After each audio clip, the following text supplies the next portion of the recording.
अस्सलाम वालेकुम। नई सोच और नई खबर के साथ मैं हूं उमर खयाम। नाज़रीन, NH-75 डस्का के ज़िमनी इंतखाब से मुतल्लिक़ हर रोज़ एक नई खबर हमारे सामने आ रही है। आज इलेक्शन कमीशन ने एक प्रेस रिलीज़ जारी की है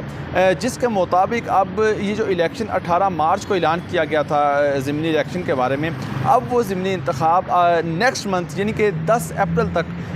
10 अप्रैल की एक नई तारीख दे दी गई है कि 10 अप्रैल को अब ये ज़िमनी इंतखाब होगी। इंतखाबी पोलिंग जो है वो 10 अप्रैल को होगी। क्या वजह थी इलेक्शन कमीशन ने इस तारीख को तब्दील किया? इसकी वजह ये थी कि जो 19 फरवरी का इलेक्शन था, गुज़श्ता माह जो इलेक्शन हुआ, उसके इंतखाबी नताइज पर जो मुस्लिम लीग नून ने मुस्लिम लीग नून के कहने पर वो इलेक्शन के नताइज रोक लिए गए, जिसके बाद वो मामला इलेक्शन कमीशन के सुपुर्द हुआ। उस पर 2 समातें हुई। चीफ इलेक्शन कमीशन की सरबराही में 2 रुकनी बेंच ने समात की और उस 2 समातों के बाद इस मामले को, इस इलेक्शन के नताइज को कलअदम करार दिया गया, जिसके बाद एक प्रेस रिलीज़ जारी की जिसके मुताबिक जो पूरे हल्के की मशीनरी थी, हुकूमती जो इंतज़ामी मशीनरी थी, जिसमें DCO, DPO, RPO और असिस्टेंट कमिश्नर, इसके साथ साथ जो DSP रमज़ान कंबोज साहब थे, इसके अलावा DSP जुल्फ़कार विरक, उनको मुअत्तल किया गया और एक सख्त हुक्मनामा जारी किया कि ये तमाम जो अफसरान हैं अब किसी भी इंतखाबी जो ज़िम्मेदारियाँ हैं उस पर फ़राइज़ सर अंजाम नहीं देंगे। इनकी जगह पर जो जगह असामियाँ खाली हुई, इन पर इलेक्शन कमीशन ने नए तैनातियाँ करने का हुक्म दिया। आज जब ये मैं इस वक्त वीडियो रिकॉर्ड कर रहा हूँ, अब तक वहाँ पर जो तैनातियों का प्रोसेस है वो मुकम्मल नहीं हुआ, जिसको मद्देनज़र रखते हुए इलेक्शन कमीशन ने आज एक प्रेस रिलीज़ जो एक हुक्मनामे की सूरत में है कि इलेक्शन जो पंजाब हुकूमत की तवज्जो मबजूल कराई है कि जो नए अफसरान तैनात होंगे उनके लिए इस हल्के को समझना थोड़ा मुश्किल होगा, क्योंकि अब से आज 10 मार्च है, तो अगर 18 मार्च को इलेक्शन होता है तो 8 दिनों में ये जो अफसरान हैं नई तैनातियाँ की जाएंगी। उनके लिए इस हल्के का मोहल्ला और दीगर जो मामला हैं उनको समझने में ज़रा दिक्कत होगी। इलेक्शन कमीशन ने इस इंतखाबी अमल को साफ़ और शफाफ, ताकि आइंदा जब ये ज़िमनी इंतखाब की पोलिंग हो उस पर कोई सियासी जमात उंगलियां ना उठाए, इस चीज़ के मद्देनज़र ये प्रेस रिलीज़ जारी की, जिसमें पंजाब हुकूमत की तवज्जो मबजूल कराई है कि यहाँ पर अब जो नए अफसरान तैनात होंगे वो जो तफसीली हल्के का जायज़ा लेंगे, उसके लिए एक वक्त दरकार है, जिसके लिए अब एक पूरा माह ये इलेक्शन आगे चला गया है। अब 10 अप्रैल को इस पर पोलिंग होगी। इसके साथ साथ आज नाज़रीन एक समात हुई, इस वक्त मैं मौजूद हूँ सुप्रीम कोर्ट के बिल्कुल सामने। आज सुप्रीम कोर्ट के 3 रुकनी बेंच ने पाकिस्तान तहरीक इंसाफ के उम्मीदवार अली असद मल्ली की दरख्वास्त पर समात की, जिसमें अली असद मल्ली ने दरख्वास्त की थी, इस्तदा की थी अदालत उज़्मा से कि इलेक्शन कमीशन का जो फैसला है जिसमें दोबारा रीपोलिंग का ऐलान किया गया था, हुक्म दिया गया था, उसको कलअदम करार दिया जाए। 3 रुकनी बेंच ने जब ये इस पर दलाइल सुने, पाकिस्तान तहरीक इंसाफ के उम्मीदवार अली असद मल्ली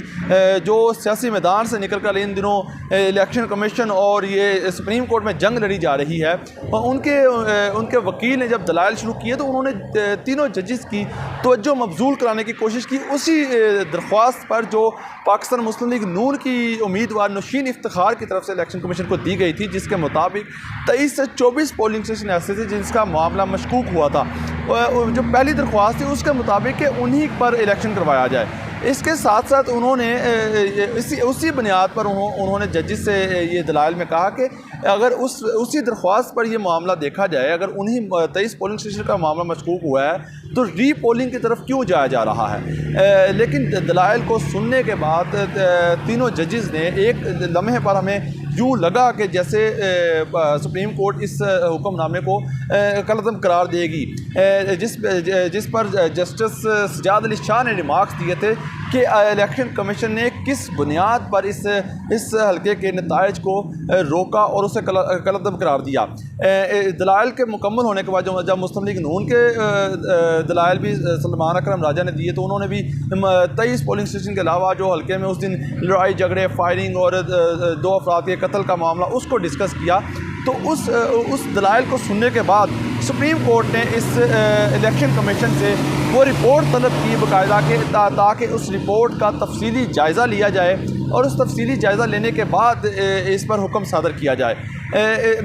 अब ज़ाहिर हमें जो लग रहा है कि अगर सुप्रीम कोर्ट भी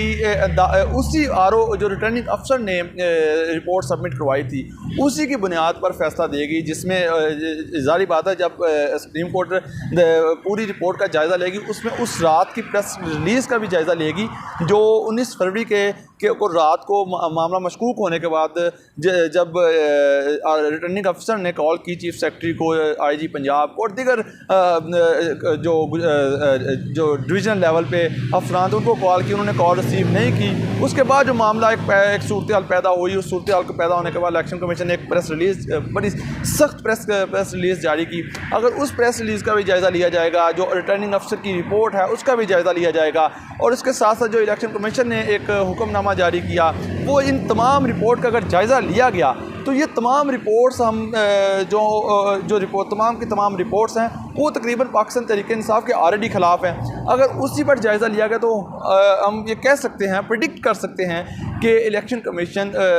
जो पाकिस्तान तहरीक-ए-इंसाफ की उम्मीदवार हैं उनकी दरख्वास्त को मुस्तरद कर देगी। अगर ये दरख्वास्त मुस्तरद होती है, ज़ाहिर बात है फिर 10 अप्रैल को यहाँ पर नया इलेक्शन होगा। तो